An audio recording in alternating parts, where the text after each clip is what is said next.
When my daughter-in-law told me to leave the house, I smiled instead of crying. I don't know why I smiled that day. Maybe because I had already run out of tears. Maybe because, deep inside, I knew my story had come full circle. You see, many years ago, it was I who had once asked someone else to leave, my own sister. And that day, I never thought I would be the one standing on the other side of the door. Life is strange that way. It turns, it twists, and sometimes it brings you back to the very pain you once caused. When I walked out of my son's house, I didn't take much with me. Just a small bag of clothes, a few medicines, and the photograph of my daughter when she was little, smiling, missing a tooth, holding her father's hand.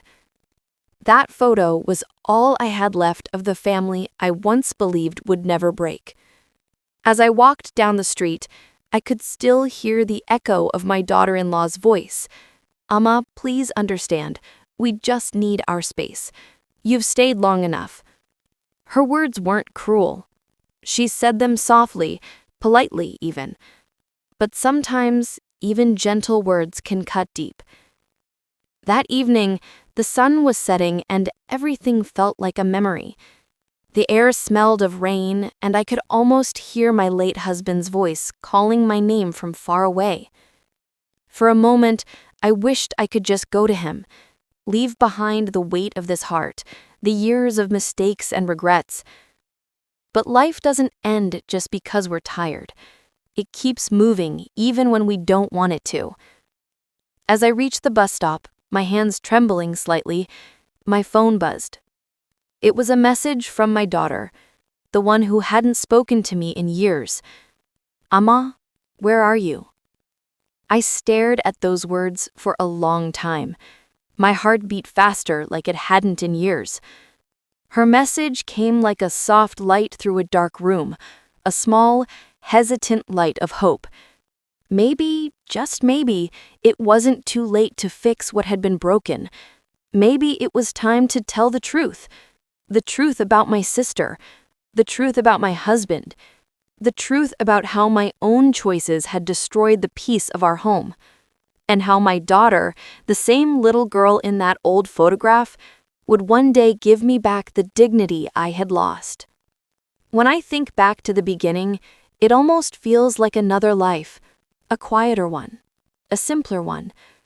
I was born in a small town, surrounded by rice fields and the sound of temple bells every morning. My parents were humble people. My father, a school teacher, my mother, a woman who carried warmth in her hands. We didn't have much, but we had love. And for a long time, I thought that was enough. I had one sister. Her name was Mira. She was 2 years younger than me, and from the moment she could walk, she followed me everywhere. Where I was calm, she was lively. Where I hesitated, she laughed and ran ahead. We were opposites, but we completed each other. At night, we would sleep side by side, whispering about dreams and stories. She wanted to go to the city someday. I just wanted to build a quiet life close to home. When our father passed away suddenly, our world changed. Mira was still in college, and I decided not to continue my studies so that I could help my mother manage the house. That was the first time I truly saw the difference between us. She was made for the world, and I was made to hold it together.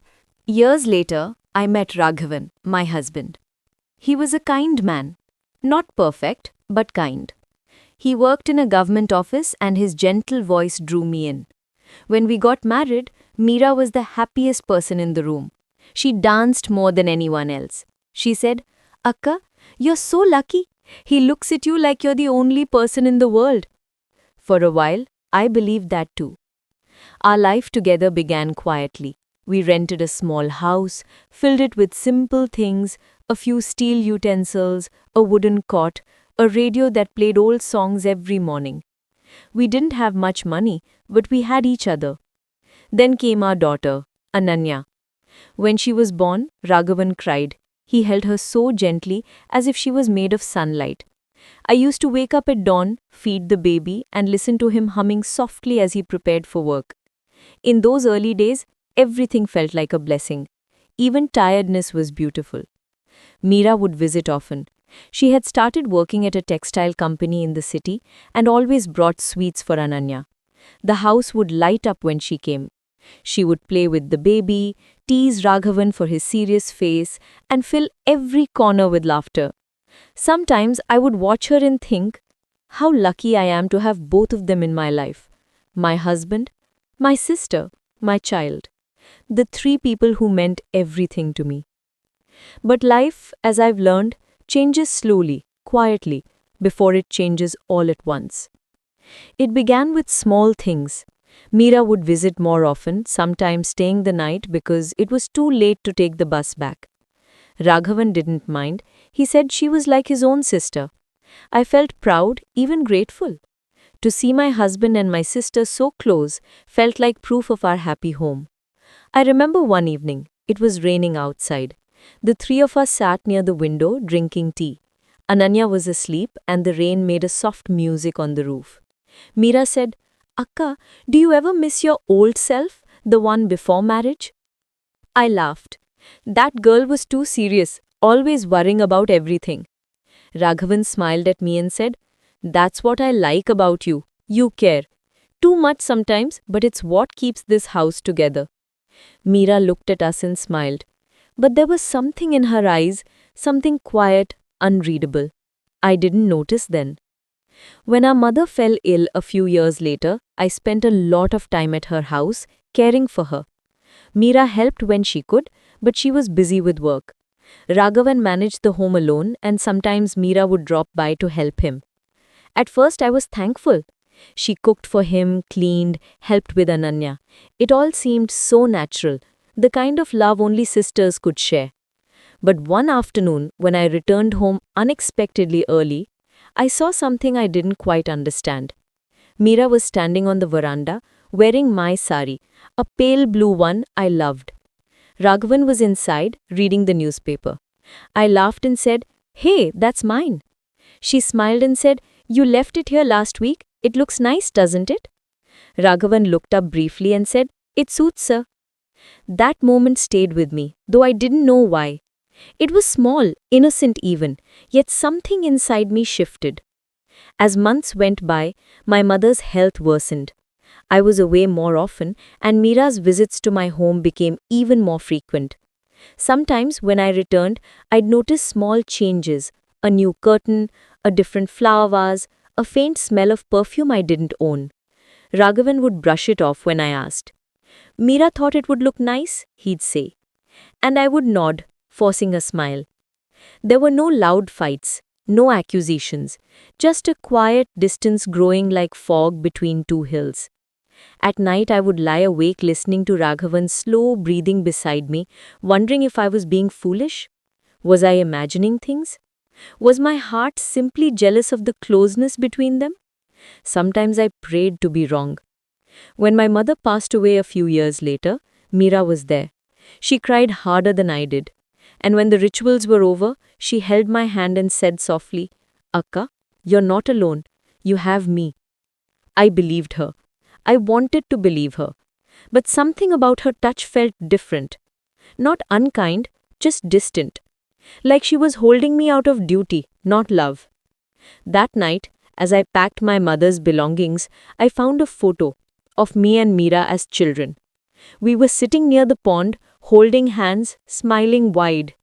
I ran my fingers over that picture and whispered, Don't change, Meera. Please don't. Back at home, life went on. Ananya started school, Raghavan got a promotion, and Meera kept visiting. Sometimes, when I walked into a room, they would stop talking. Other times, I'd see her name appear on his phone. He said it was about helping her with some paperwork, but the unease in my heart grew heavier each day. Still, I said nothing, because silence is easier than confrontation, because I wanted to protect what little peace I thought I had left. Looking back, maybe that was my mistake, thinking that silence could keep love safe. Now, years later, when I sit alone and think of those days, I realize something. Tragedies rarely arrive suddenly. They grow, little by little, in the corners of our ordinary lives. A small lie here, a hidden look there, a truth we're too afraid to see. That's how it began. Not with a fight, but with kindness that slowly turned into betrayal. I didn't know it then, but the storm was already forming, quietly, patiently, behind the smiles of the two people I loved most. And when it finally came, it would destroy everything I thought was unbreakable. The year after my mother passed away was the hardest one of my life. It wasn't because of money or sickness, it was because of silence. Silence can fill a house like smoke. You don't see it at first, but slowly it takes away your breath, your peace, your laughter. Raghavan had become quiet. He still went to work, came home on time, ate his dinner. But he stopped asking how my day was. He stopped talking about the future. Sometimes I would wake up at night and see him sitting on the balcony, staring into the dark. When I asked if something was wrong, he'd say, "No, just thinking." And that would be the end of it. I tried to convince myself that maybe this was what marriage became after years: routine, distance, comfort without words. But my heart knew something was different. Then there was Mira. Her visits became so regular that the neighbors started teasing me. "They say your sister loves your house more than hers," one of them laughed. I smiled politely, but inside I felt a sting I couldn't explain. One afternoon, Mira came over with a big box of sweets. "Raghavan got promoted again," she said. "We should celebrate." I blinked. "How did you know?" "He didn't tell me." She laughed lightly. "He told me yesterday. I was nearby his office, so we met for coffee." It was such a simple statement, spoken so casually, but it felt like the ground shifted a little under my feet. I wanted to ask why she met him, why he didn't tell me, but the words froze on my tongue. That night, when he came home, I mentioned it gently. "Mira said you got promoted. Congratulations." He looked at me, surprised. "Oh, yes, I was going to tell you." I smiled, pretending not to notice his hesitation. Then I asked, "You met her yesterday?" He nodded. "She was nearby. We just had coffee." I nodded too. "All right." That was all I said, but inside, something broke. Quietly, like glass under cloth. After that day, I started noticing small things. He had started using a new perfume, the same one Mira once gifted him. He began carrying his phone everywhere, even to the bathroom. He would smile at messages, and when I asked what was funny, he'd say, "Office jokes." One evening, when I was putting away his shirts, I found a small card tucked inside his pocket. It was from a restaurant in the city, one we had never been to. On the back of it was a tiny heart drawn in blue ink, the same way Mira used to sign her letters when we were young. I remember sitting on the bed, holding that card, unable to breathe. Ananya was playing outside. The house was filled with the smell of dinner, but everything felt cold. I put the card back where I found it. I told myself maybe I was mistaken. Maybe hearts were common doodles, but my heart already knew the truth it didn't want to name. Weeks turned into months. Mira's laughter filled our house more often than mine. Raghavan's eyes followed her when she spoke. I saw it. I did, but I kept pretending I didn't. I told myself, "She is your sister. He's your husband. You must trust them." But every night, when I lay down to sleep, trust felt heavier than betrayal. One night, I couldn't take it anymore. I went to the kitchen to drink water and found Raghavan still awake, typing on his phone. I stood there quietly, watching. He didn't notice me at first. Then he looked up, startled. "Oh, you're awake." "Who are you talking to?" I asked softly. He hesitated. then said, "Just a colleague." I nodded. All right. He turned the screen slightly away from me. And in that tiny movement, everything inside me went still. I didn't argue. I didn't ask. I just went back to bed and cried into the pillow, quietly, so Ananya wouldn't hear. Days went by. I started avoiding both of them. When Meera visited, I kept busy in the kitchen. When Raghavan spoke, I answered with half smiles. It was a strange kind of pretending, as if I was watching my own life from outside, unable to stop it. Ananya, who was about 8 then, noticed something was wrong. She would hug me tightly and say, "Amma, why are you sad?" I would smile and say, "I'm not, Kanna, just tired." Children can sense pain, even when you hide it. But she never asked again. She just stayed close, always watching me.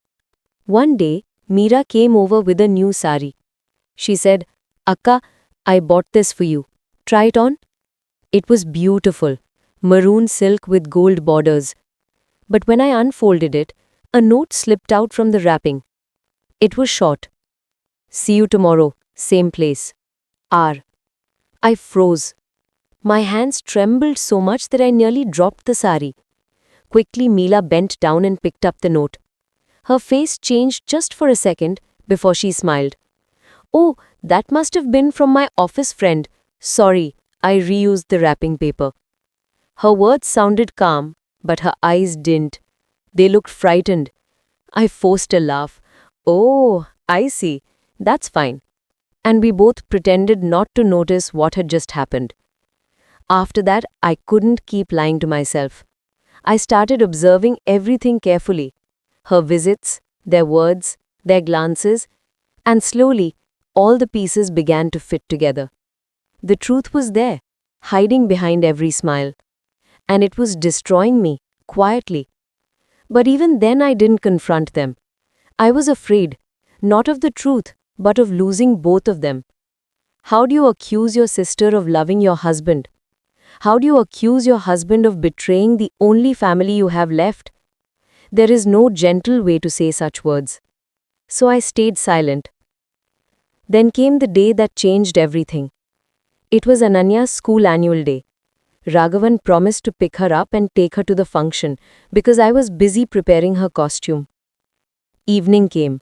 The sun had set and the event was about to start, but they hadn't arrived. I waited outside the school hall watching other parents walk in with their children, laughing, holding hands. Ananya's name was called for her dance performance, but she wasn't there. Finally, after what felt like hours, a taxi stopped at the gate. Raghavan and Ananya stepped out. But Meera was with them. She was wearing a beautiful dress, her hair done, her cheeks glowing. Raghavan's hand brushed hers as they helped Ananya out. It was a small gesture, but I saw it.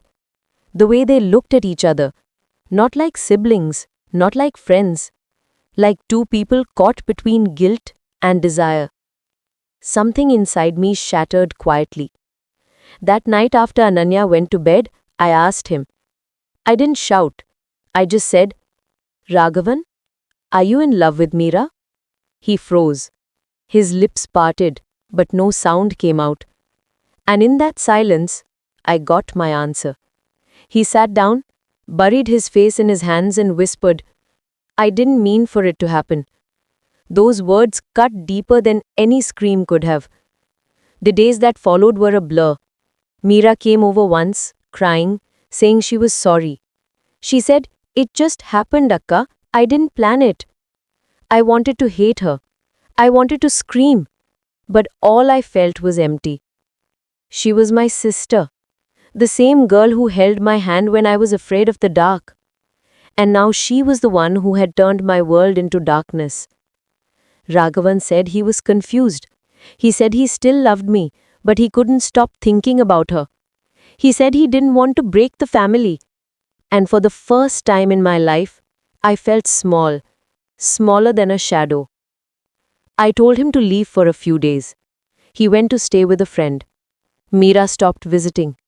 The house became quiet again, But this time, the silence didn't feel like smoke. It felt like ashes. Ananya noticed the change. She asked me once, Amma, why doesn't Attai come anymore? I said she's busy. Then she looked at me and whispered, Did she make you cry? I turned away before she could see the tears. Months later, Raghavan came back. He said he wanted to make things right. He begged for forgiveness. I wanted to believe him. Not for myself, but for Ananya. She deserved a home that wasn't broken. So I let him stay. But something in me had already died. We lived together, but we were strangers. Every sound, every glance, every silence between us carried the ghost of Mira. And then, one morning, I received a letter. It was from Mira. She wrote, I'm leaving the city. I can't stay here anymore. I'm sorry, Akka. Please take care of yourself. Tell Ananya I love her. I read that letter over and over. My tears fell on the paper until her words blurred. I didn't know whether to feel relief or grief. Maybe both. That was the last I heard from her for many years. That was how the first part of my life ended, with a broken marriage, a missing sister, and a little girl who saw too much pain too early. I told myself I would forget, that I would move on. But pain doesn't vanish. It settles quietly in the heart, waiting to be remembered. And I remembered. Every time I saw my husband's eyes clouded with guilt, every time I looked at my daughter and wondered what she would think of love when she grew up. I tried to forgive, but forgiveness without healing is just silence. And silence, as I learned again, has a way of returning to break you later. Years passed. Ananya grew taller, wiser, quieter. She stopped asking about Mira. She stopped asking why her father sometimes sat on the balcony for hours, staring into nothing. Our home became like a photograph, still, silent, unchanging. Raghavan and I lived together, but only because life required it. We shared the same space, but not the same heart. He took care of responsibilities, and I took care of the memories. Sometimes he would look at me with eyes full of guilt. I would look back with eyes full of exhaustion.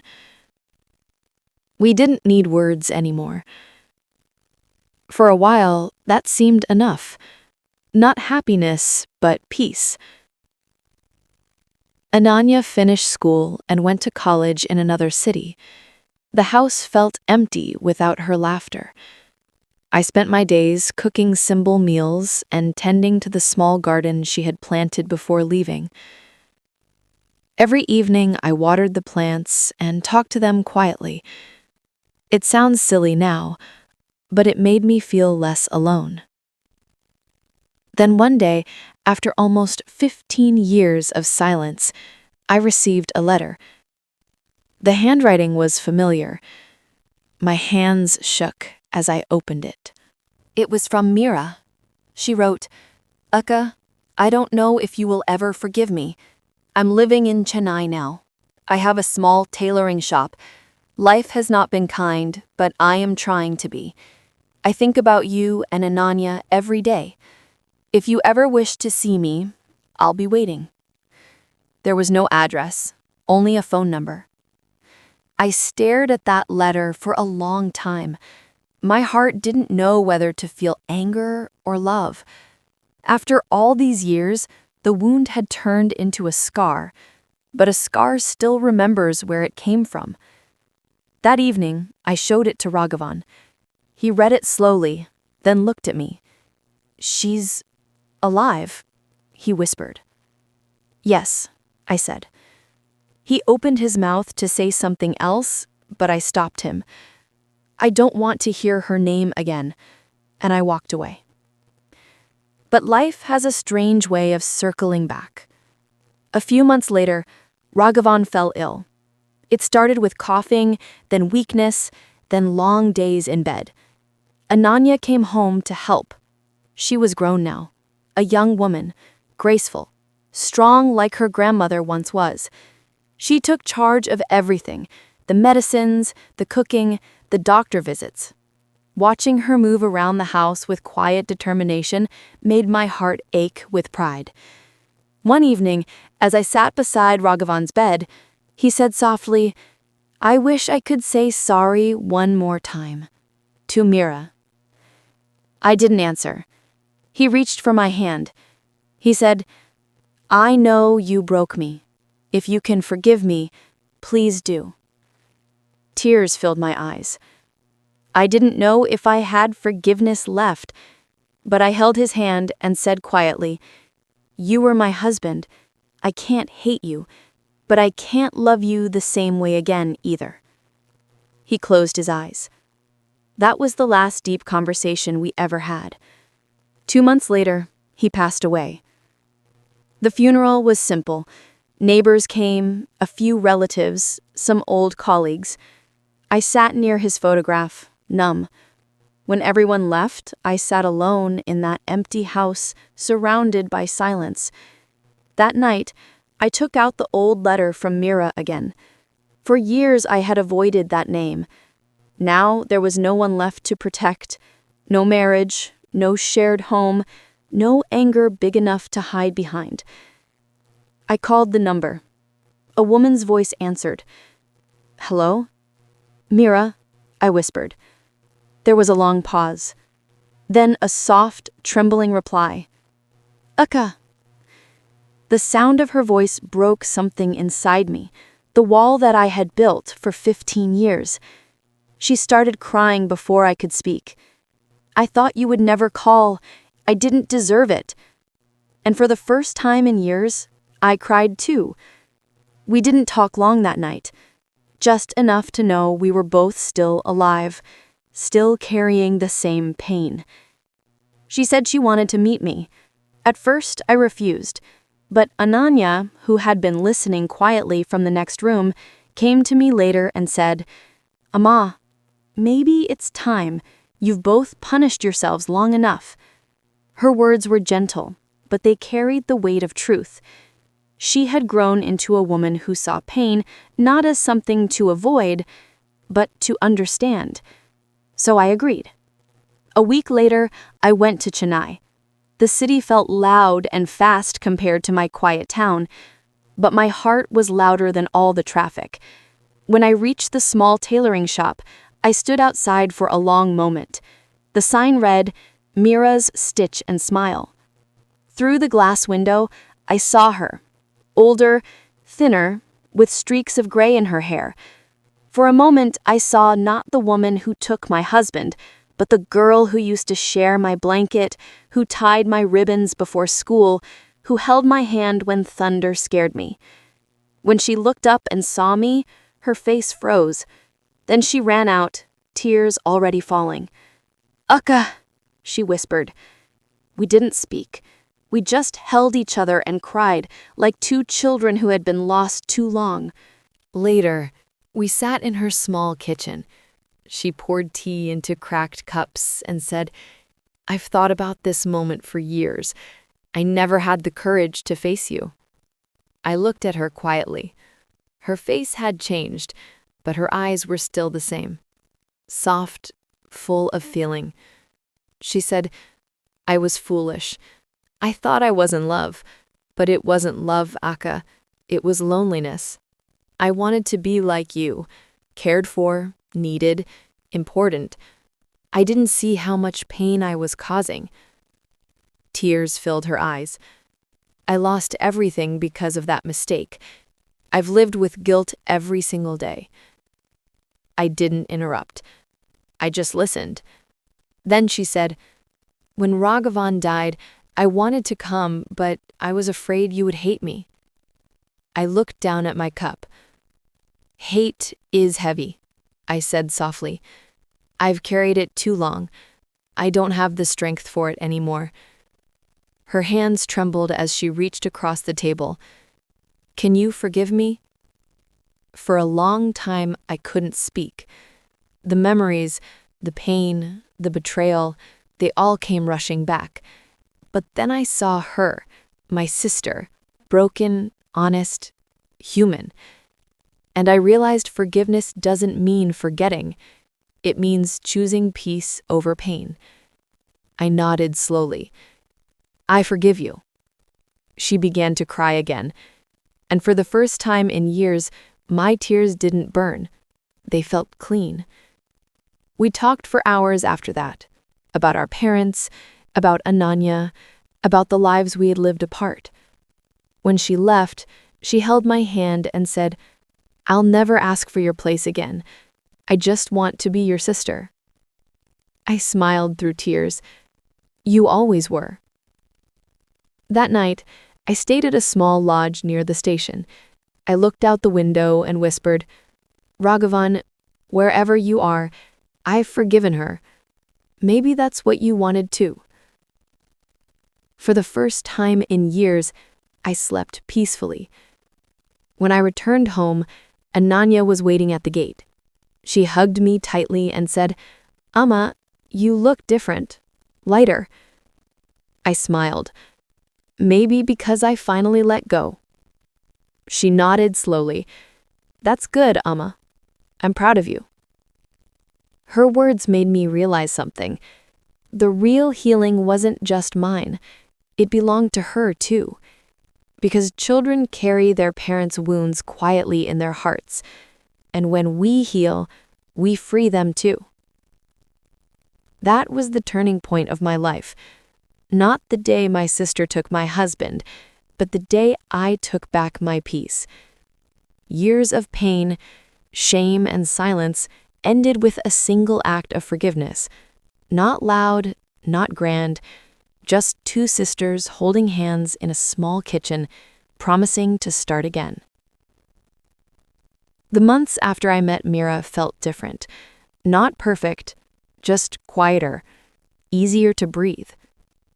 For years, every morning had begun with the same dull ache in my chest. Now I woke up, made my tea, and felt something I had almost forgotten. Calm. Sometimes peace doesn't arrive suddenly. It comes like sunlight through curtains, slowly, softly, until the whole room begins to glow. Mira and I began to speak often on the phone. Not every day, we still carried old hesitations, but enough to keep the bond alive. She would ask about my health, about Ananya. I would ask about her shop, her life in the city. Her voice always held a little guilt, a little gratitude. Mine carried forgiveness I was still learning to believe in. Then one day, she said, Akka, may I come visit? Just for a few hours? I hesitated. It had been more than 15 years since she last stood at my doorstep.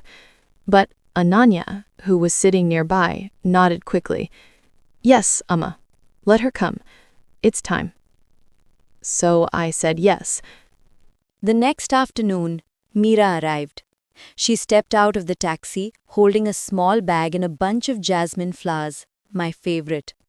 I stood in the doorway, unsure whether to smile or cry. Ananya walked past me and hugged her first. Hello, Atte, she said softly. Welcome home. Mira froze for a second, then hugged her back. That simple gesture broke whatever wall was left between us. Inside, I made coffee. The smell filled the house like memory. We sat together at the same dining table where, years ago, laughter had turned to silence. Now there was only gentleness. She looked around and said, It feels the same, Akka. Everything except us. I smiled faintly. Maybe that's a good thing. We talked for hours, about small things, ordinary things. She told me about her shop, the women she employed, the young girls she taught to sew. I wanted to help others stand on their own feet, she said. Maybe that's my way of making peace with the past. I listened quietly, proud of her even through the ache. After a while, Meera looked at Ananya. You were so small when I last saw you, she said. Ananya smiled. But I remember you, not everything, but enough. Enough? Meera asked, her eyes uncertain. Ananya nodded. I remember you singing to me when Amma was cooking. I remember the day you left. Amma cried a lot that night. Meera's eyes filled with tears. I hurt both of you. I can never undo that. Ananya reached across the table and placed her hand over Meera's. Then don't try to undo it. Just be here now. I watched them, my daughter and my sister, and for the first time in decades, I felt the word family return to its meaning. That night, Meera stayed over. She slept in the small guest room, the same room she used when we were young. When I passed by her door, I saw her sitting near the window, looking at the stars. She whispered, Akka, are you still awake? I said yes. Do you ever think of him?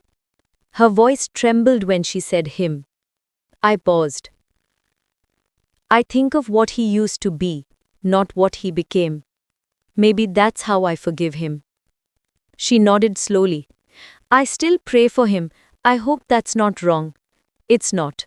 Prayers never harm the dead. They only soften the living. She smiled faintly, and we both sat in silence for a while, watching the night. The next day, Meera prepared breakfast before I woke up, just like old times. She cooked dosa and chutney, humming softly. When I entered the kitchen, she looked up and said, Do you remember how Amma used to scold us for burning the first dosa? I laughed. Yes, and you always blamed me for it. We both laughed, a sound that hadn't filled that kitchen in years. After breakfast, Ananya said she wanted to show Meera her small office nearby. I'll be back soon, Amma, she said. I watched them leave together. Two women walking side by side, sunlight falling over their shoulders. It felt like watching a broken branch finally grow new leaves. When they returned later that afternoon, they were smiling. Ananya had taken Meera to meet her colleagues, introduced her as my aunt, my mother's sister. It may have seemed simple, but to me, it was sacred. Ananya had given back to Meera something she thought she'd lost forever, her name in our family. That evening, when she left, Meera turned to me and said, I don't know how to thank you. I shook my head. Don't thank me. Just live kindly. That's enough. She smiled, tears shining in her eyes. Then she looked at Ananya and said, You remind me of your mother when she was young. The same strength, the same heart. Ananya smiled.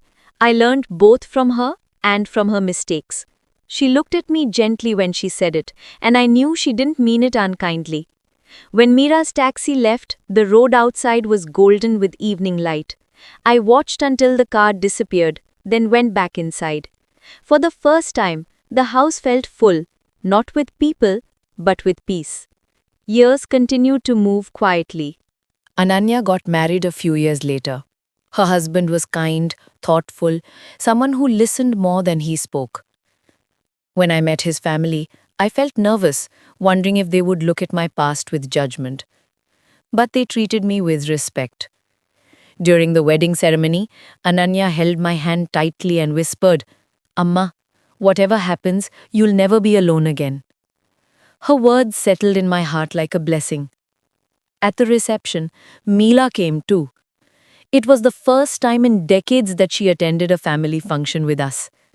When she entered the hall, a few people whispered, recognizing her face.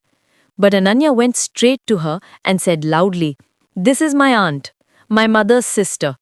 Without her, our family wouldn't be complete. For a moment, the whole hall was silent. Then people smiled and welcomed her. That simple act from my daughter, that small declaration, restored something I thought was lost forever, our dignity. Not mine alone, but all of us. After the wedding, I sat beside Meera as the guests left.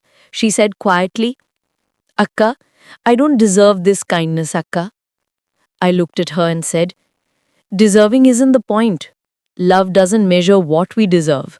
It remembers who we are. She smiled through tears. Ananya is special. Yes, I said. She's the best part of both of us. Your courage and my patience. As years went on, Meera and I grew old together in peace.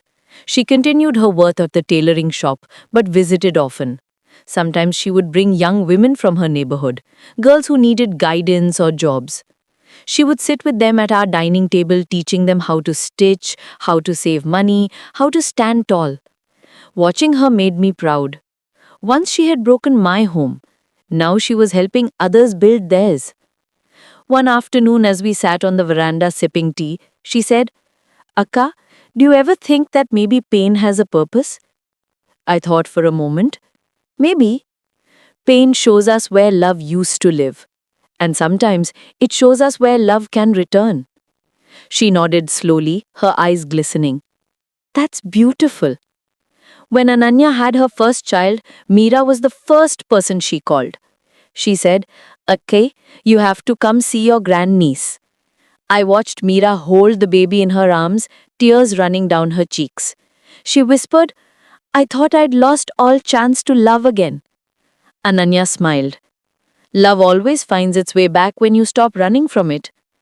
I looked at the three of them, my daughter, my sister, and the tiny new life between them, and felt something sacred fill the room.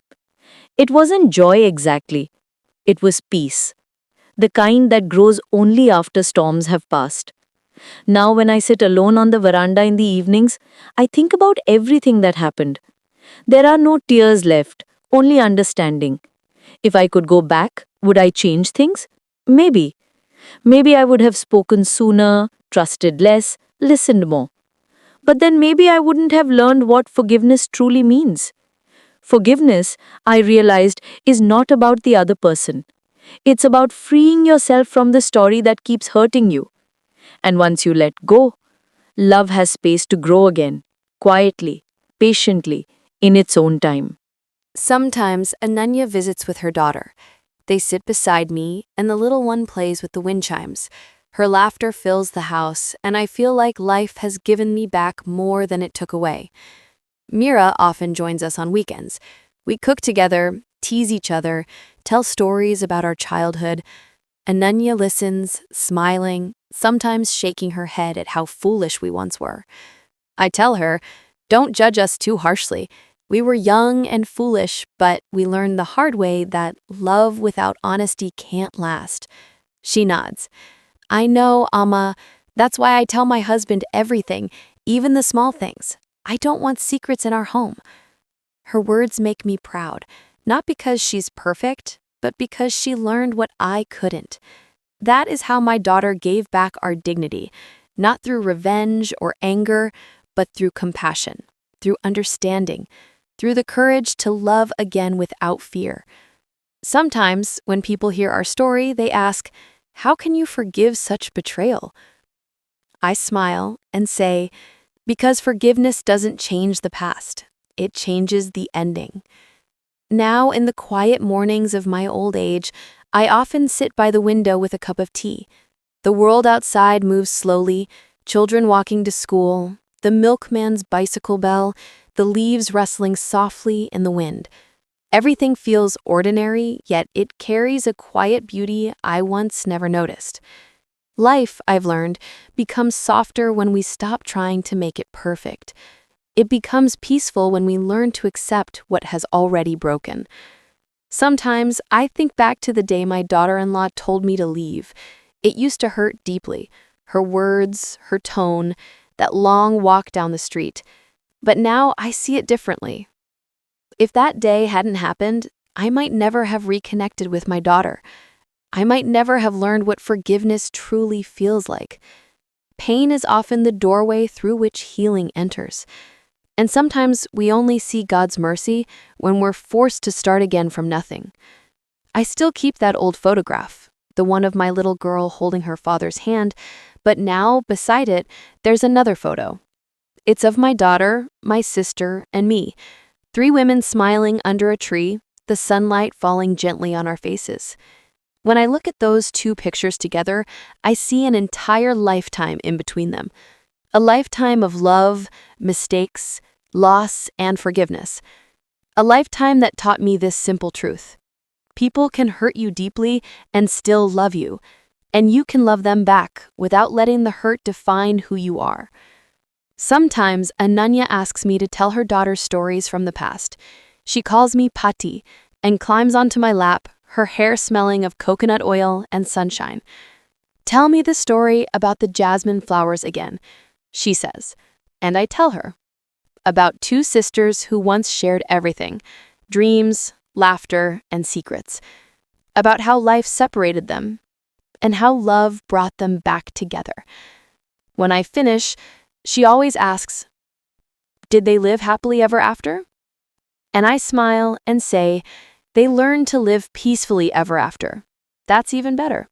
Because happiness is not something you chase. It's something that comes quietly when you stop holding on to bitterness." I think if my husband could see us now, he would be surprised. Not angry, not ashamed. Just surprised at how love can grow again in the same soil where pain once lived. Maybe he would even smile. I hope he's found peace too, wherever he is. I don't hate him anymore. I don't hate my sister either. Hate is too heavy to carry into the last chapters of life. Now I carry only the lighter things. Memories, laughter, forgiveness, and hope. When people pass by my little house, they often hear laughter coming from inside. Children playing, women talking, pots clinking in the kitchen. They might think this home has always been happy, but those walls know the truth. They have heard silence, tears, arguments, prayers, everything. Maybe that's what makes a home real. Not perfection, but persistence. Not wealth, but warmth. So when my days feel long and my hands tremble a little more than before, I whisper a small prayer. Thank you for everything, for the pain that became my teacher, and for the love that became my healing. And when I close my eyes, I see my daughter's smile, my sister's forgiveness, and the quiet dignity we found together, the dignity of women who refused to let bitterness win. Because in the end, that's what life taught me. Love can be wounded, but it doesn't have to die. It can fall apart and still find its way home. When I think of my story now, I don't feel sorrow anymore. Just gratitude for the chance to begin again, and for the daughter who reminded me that dignity doesn't come from what we lose, but from how we choose to rise after losing.